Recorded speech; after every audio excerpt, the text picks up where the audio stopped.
kasi may SONA na naman on July 27. Malamang dito kasama sa mga ibibida yung mga itong sinasabi na mga pagkakaso sa mga sangkot daw dito sa mga flood control scandal na ito.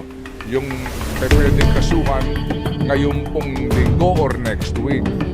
Kasi nga naman mahirap na ang SONA niya pagkatapos na isang taon, ang mababanggit lang niya Senator Jingo, yung Senator Bong Revilla at saka itong mga tawag doon BGC Boys. Ganda nung sinabi mo. Malapit na yung SONA ng Pangulong Marcos Jr. Tapos yun lang ang pwedeng ibida na ang nakasuot. Tama, may point. Nung una, kung babalikan mo yung kanyang mga statement, nung una, hindi ko pa man, yung mga magpapasko sila sa magpapasko sa kulungan. Hindi sila, wala silang Merry Christmas. Walang Merry Christmas. Ganyan ang sabi. Ano nangyari? Nag-Happy New Year pa nga sila eh.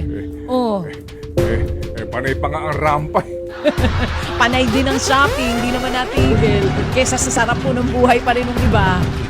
Hindi ba? Hindi ba? Kaya kung babalikan natin, yung mga una, sa kanila rin po nang gagaling naman yung mga statement na yan eh. Yung pong binabanggit na paghahanap doon sa mga ghost projects, anyari. Yung isumbong sa Pangulo, anyari. Oo nga po, pa ba yung website na yun? Yung nga po eh.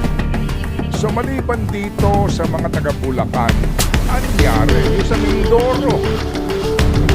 Yes. Sabi mo, kaya, kumbaga, lagi na lang ganun, maaasahin ka, intellectual asa ka pa.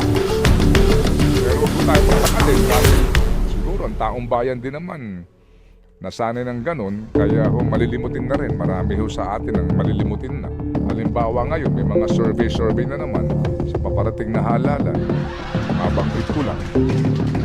May survey na naman ngayon kasi 2028 po mayroong mga re-electionista at ang 2028 po ay presidential elections. Yes. Yan po ay major Super presidential, vice presidential, and may 12 na naman na mga senador and so on and so forth. True. Alright. So ngayon may mga survey na naman. Kung titignan mo yung sinasabing preference na naman nila, ninyo, mawalang galang lang.